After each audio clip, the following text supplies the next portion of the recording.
Assalamualaikum warahmatullahi wabarakatuh. Selamat datang di Musafir Fana Production.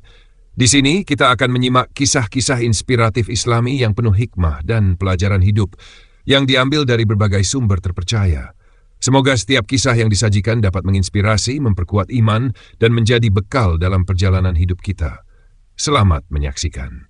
Ada seorang anak muda di rumah sakit di Riyadh, kejadian nyata Bapak Ibu sekalian. Dia naik mobil, bawa mobil terus tabrakan, kakinya patah. Subhanallah, sudah 3 tahun di rumah sakit. Satu waktu ada seorang syekh datang.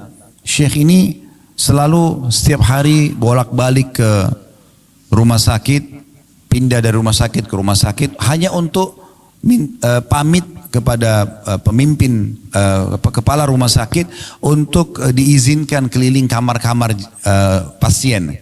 Dia hanya minta satu kamar pasien setengah menit, 1 menit. Hanya menyabarkan mereka, mendoakan mereka, lalu dia pergi untuk mendapatkan pahala menjenguk orang sakit itu. Subhanallah, dia masuk kamar anak muda ini, kakinya masih digip, ya, pakai semen dan digantung. Sudah 3 tahun. Maka syekh ini pun mengatakan, sabarlah, semoga jadi pembersihan dosamu, dinasehatin. Tapi dari semua pasien, anak muda ini beda sendiri. Dia mengatakan begini, Syekh, jazakallah khair, semoga Allah balas anda dengan kebaikan atas jenguk ini, kejenguk ini, yang mendatangi menjenguk saya, dan juga doa-doa anda. Tapi perlu anda tahu, saya malah bersyukur sama Allah dengan musibah ini. Kata Syekh, kok bisa? Kamu kan tabrakan, kakimu patah, sudah 3 tahun di rumah sakit. Dia bilang, Syekh, saya dulu ini termasuk anak muda yang lalai, malas sekali ibadah. Nggak pernah sholat, ugal-ugalan. Itu sampai saya kejadian tabrakan itu. Karena ugal-ugalan. Selalu jauh dari agama Allah. Waktu awal saya tabrakan dan kaki saya patah dimasukkan ke rumah sakit ini, saya marah sekali. Tidak bisa menerima keputusan Allah. Saya terus saja berkeluh kesah. Tapi karena memang dasarnya kaki saya patah, saya nggak bisa buat apa-apa.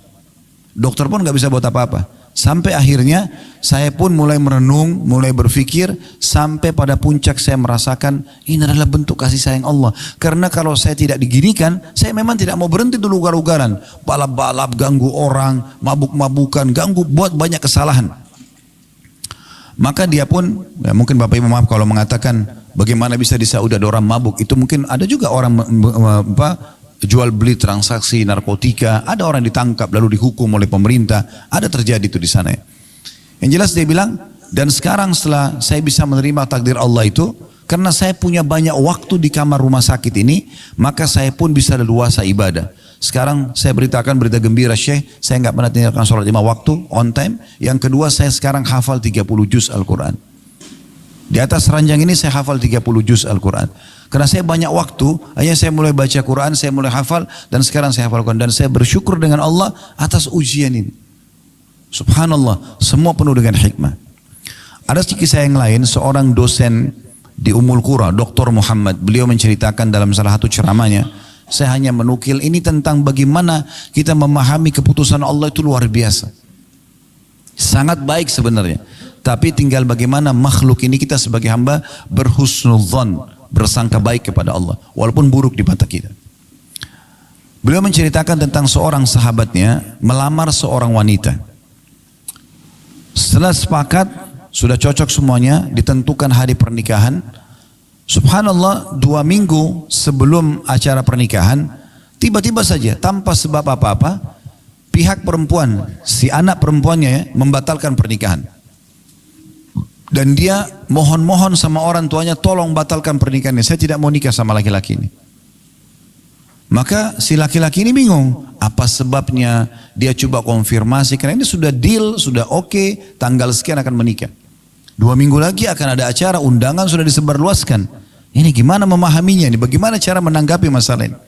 Maka dia tanya ke orang tua perempuan itu, mereka bilang kami tidak bisa buat apa-apa. Kami sudah coba ngerayu anak ini, kami sudah jelaskan tentang menjaga nama baik, kami sudah jelaskan pernikahan itu baik dalam agama, tapi tetap aja dia tidak mau. Pokoknya dia minta dibatalin.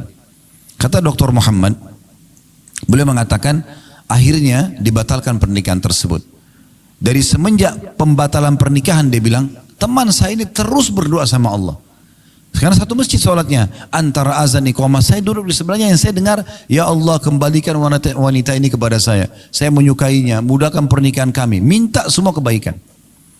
Dia bilang saking seringnya berdoa ini, antara azan dan iqamah, kalau lagi ketemu misalnya sholat malam sama-sama, dia berdoa lagi sama.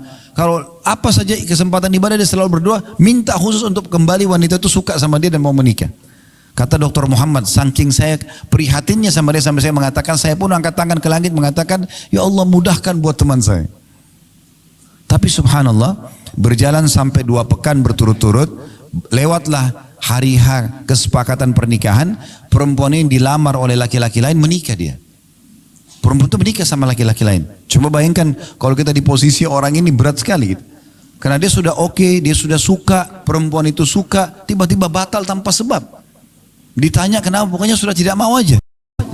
Dan akhirnya menikah sama orang lain. Kata Dr. Muhammad, setelah menikah tentu laki-laki ini sudah batalin doanya ya. Karena kita tidak boleh minta orang cerai sama suaminya, gitu kan. Tidak boleh juga tidak ada juga poliandri dalam Islam. Nggak boleh perempuan punya 2 suami, gitu. Dia berhentikan doa. Lalu dia bilang, Dr. Muhammad yang cerita, saya baru melihat hikmah Allah subhanahu wa ta'ala, bagaimana sayangnya Allah sama teman saya ini, justru setelah wanita itu nikah sama laki-laki yang jadi suaminya sekarang. Sebulan setelah pernikahan, payudara perempuan ini, itu sebelah kanan kena kanker ganas dan harus dipotong. Ini bulan pertama pernikahan. Ya kalau kita bilang Indonesia masih bulan madu. Bulan kedua, kanker itu tumpahnya menyebar ke payudara sebelah kiri dan juga harus dipotong. Ini kisah nyata. Dan bulan ketiga, urat saraf otak bagian belakang wanita ini itu ada bermasalah sampai membuat kedua matanya buta. Dan di bulan keempat wanita itu meninggal dunia.